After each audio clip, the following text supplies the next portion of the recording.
Hi everyone, it's Laura here. This has been requested, a wee tutorial to show you how to do your day-to-day makeup, but focusing on ladies who are over 40. So I'm going to think about and focus on the challenges we have when our skin's a bit older and hopefully help you make your day-to-day makeup easier, quicker, and I'll recommend some products along the way. Tried and tested, I try lots. And very seldom do I find products I stick with and love for my own personal use, because I'm never really blown away by that much. It's just kind of okay, might be fantastic for one person but doesn't really do anything for me.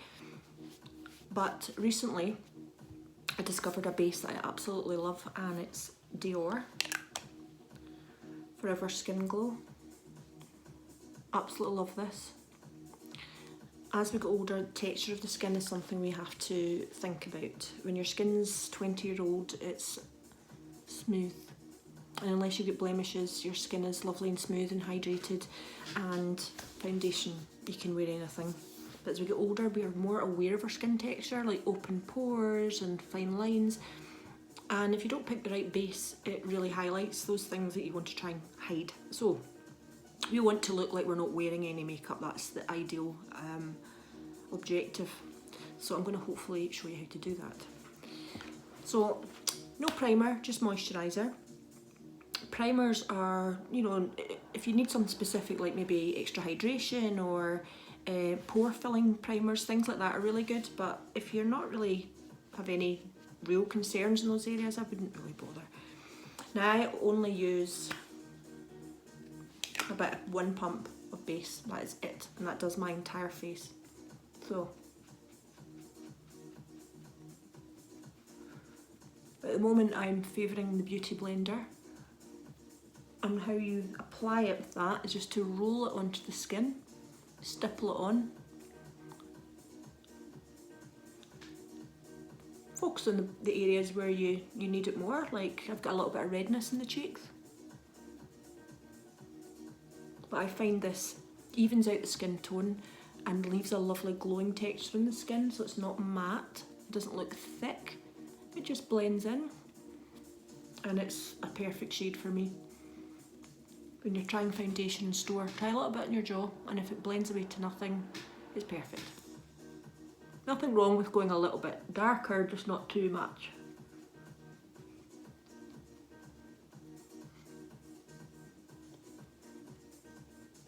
Another thing to consider when you're picking makeup is look at your own natural skin tone, and the best place I think to look at and see what that is to look around your neck area here, and if you can see a kind of yellowy tinge to your skin, you're looking for a yellow based foundation.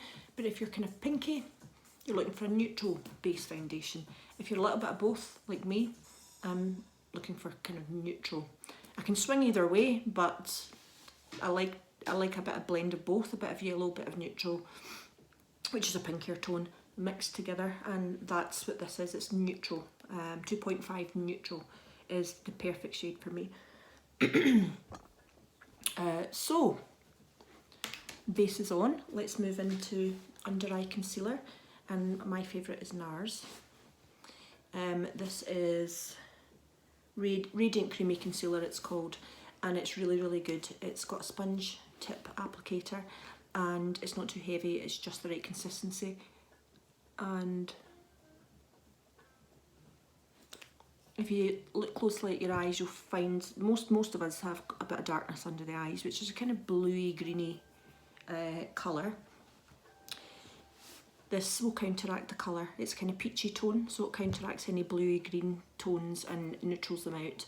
So, but it does it in such a natural way that you shouldn't really see it. It should just brighten the eye area. Now, there's tutorials out there which are really good if you're in your 20s, where they do the big V-shaped under eye concealing. It doesn't do any favours. When you're a little bit older, it just looks cakey, it looks too heavy, and that's not the desired look. So under eye concealer is on. That is as quick as it is, and I only apply it to the inner corners of the eyes. I don't take it around here. None of the skin requires concealing. The colour here is fine, it's just the dark pieces are just here. So that's the only bits I conceal. Once that's done, it's on to powder or bronzer. I don't tend to powder my skin at all. If I do, maybe just a little bit under eye. In fact, I'll do that.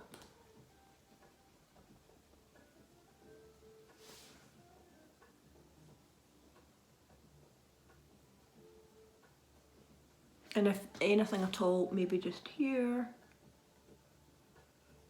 and here, because I don't want these areas to shine, and the nose.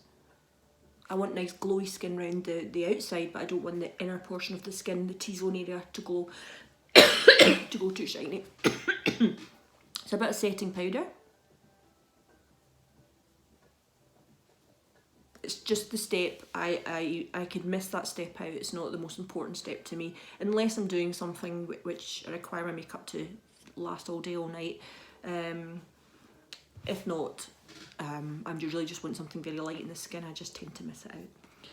But the next step is an absolute must. It's my Desert Island product, something I couldn't do without, and that's bronzer. I like a matte bronzer, which is a kind of, I don't like it too warm.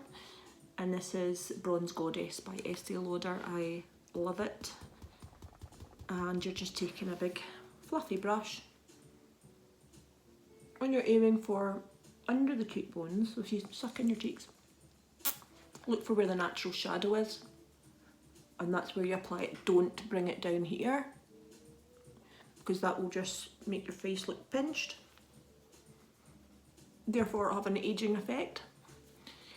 But midway, up and out.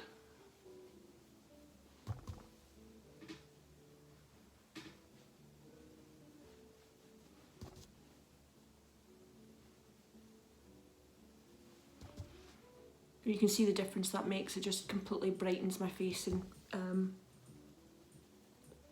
brings it back to life.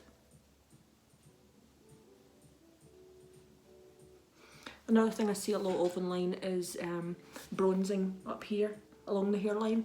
That's really good if you've got a larger forehead, as it'll shorten and it'll give that area more dimension. But if you've quite a narrow forehead like mine, that would really just accentuate it and make it worse. So I just like an even covering across the forehead and under the jawline. Step done. Another thing I couldn't bear to be without is blusher.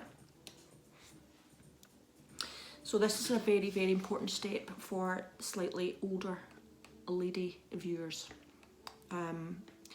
The shape of your cheeks really changes as we get older. So when I was in my 20s, the apples on my cheeks were kind of here, but now they're here, because everything's starting to slip down. But we want to give the illusion of them still being youthful and high. So we're going to take where my apple actually is and we're going to bring it up and back.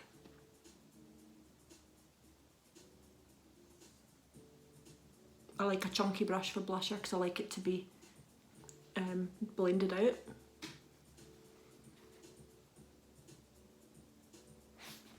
I hope you can pick this up with this lighting, but this side now looks a bit higher than this side, and that is just the illusion of having higher cheekbones because of the placement of the blusher. Placement is so high, and placement is so important.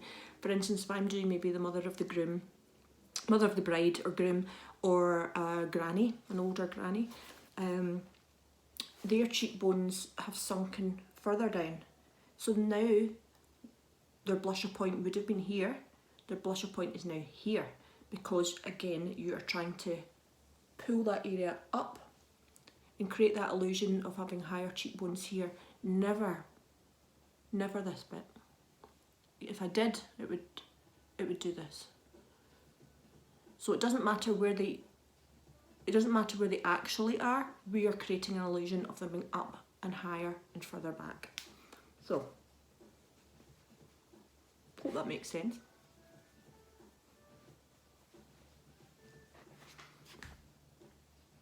Blusher on makes a big difference.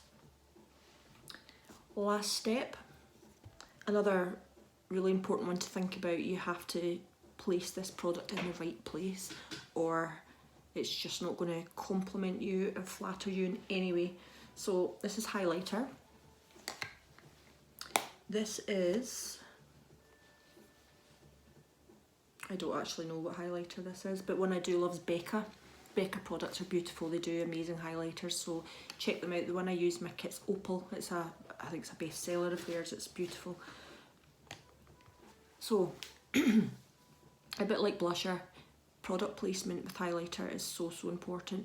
So you're wanting to look at the highest point of your cheek, which for me is here.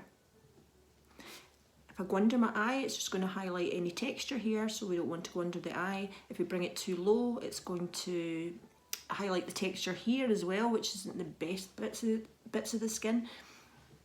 But these high points, the bits you want to show off, and by highlighting that and creating light, you're making the cheekbone look more rounded.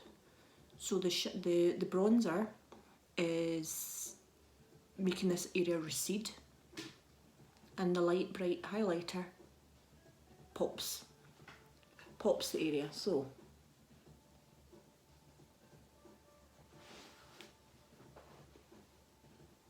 the idea is when I turn my head, the highlighter catches the light and makes my cheekbones look sharper. Other side.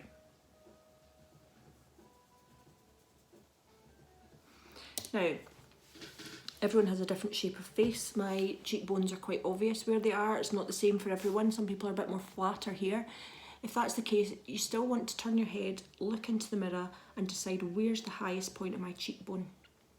And that's where you apply your highlighter. So that is it for base. That's all I do. When I'm doing it, not talking about it, it takes me like 5 minutes. But I'm going to do eyes and lips and lashes in a separate video, so you can just kind of home in the bits that you want to. So please ask me any questions, product questions, anything at all. Send me a wee message, a comment underneath, and I'll get back to you. Thank you for watching. Bye.